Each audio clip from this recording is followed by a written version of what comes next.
In today's lesson, we're going to be looking at the reasons for resistance to change and human resource strategies for reducing the impact of change itself and the resistance to change. So, firstly, let's look at the four main reasons for resistance to change in the workplace. Firstly, we have self interest, where the employees prioritize their own interests over that of the goals of the organization because they want to have a secure status and they feel that sometimes the change is a threat to their self interest.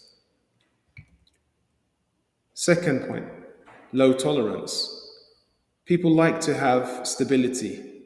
They want to know what's happening, when it's happening, and they don't like new changes coming in as it destabilizes the norm because they know what they're doing, they're used to it, and therefore it may be seen as extra work or even some type of threat to their work. Similar to self interest, but self interest here and tolerance is just not having the patience. Tolerance is not having the patience to adapt. Thirdly, misinformation. If the reasons for change are not clearly communicated, then it can come out with the wrong understanding for this information. And therefore, they feel that, oh, this change is not beneficial. It's not necessary. So why should we change? Lastly, the information is clear, but yet people have a different perspective for the information. So disagreements can arise between employees and management, which can create conflict and resistance. So they're seeing the information, but they don't quite agree on why it's happening. Whereas misinformation is the information isn't communicated as the organization intended. Introduction to change management. Now we're looking to see what is change management. Change management is the process of helping stakeholders, everyone involved in some way or another in the business or has an interest in the business to adapt to the changes. Change management is critical for the business to stay competitive as times change, technology changes, laws change. We have to adapt in order to best manage those changes. And businesses are changing all the time. So, therefore, with all these changes, to keep up, a dynamic business means changing according to the input that a business receives. You receive new information, you adapt.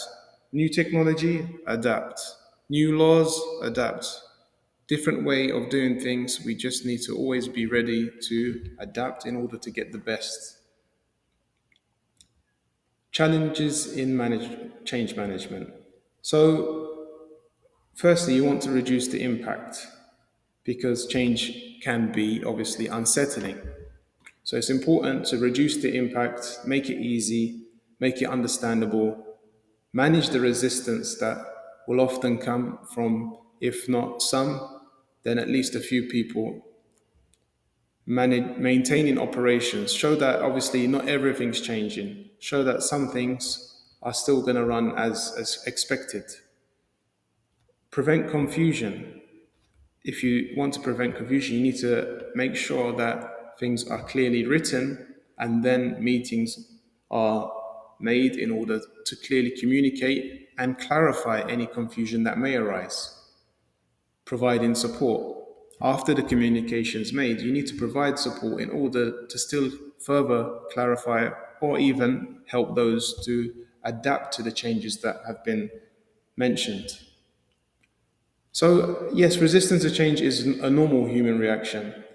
So, therefore, it's important to embrace it as a, a normal part of business, something that is likely to happen from time to time, instead of reacting like, why are the employees rejecting or not accepting it immediately? It doesn't work like that. It's not reality. So, 6 strategies in order to overcome and reduce change, resistance, and the impact. Education and communication. Inform staff early. Establish two-way communication, provide training, address concerns transparently, be clear with the concerns that they have to address them, explain so the students or the people in the workplace that they know, the employees, they know exactly what is expected of them and why. Participation and involvement is another strategy. Employee satisfaction with change because they are involved. You're involving them with the change itself in terms of the discussion before it gets announced as an actual change. You're saying, this is coming, what do you think? And then they'll say, yes, we agree, that's a good idea. Or, and then they'll give their own input into the situation.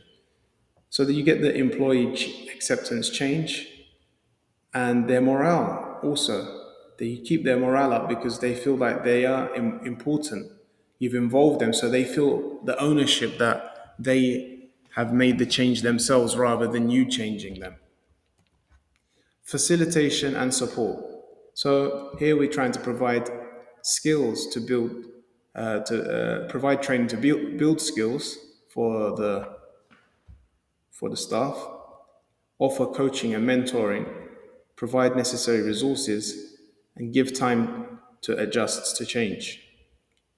So this whole point here is to give them the support they need, the skills to be able to do what is required of them, the new changes in particular.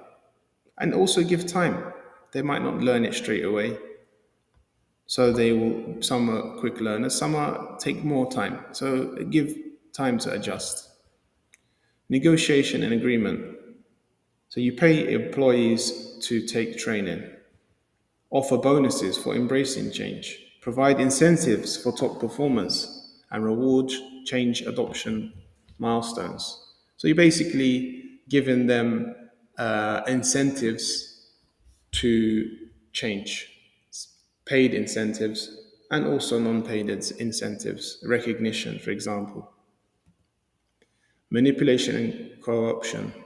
Here, you're trying to improve the acceptance of change by having the employees come to meetings and try to Im- manipulate them, i.e., control the way they think.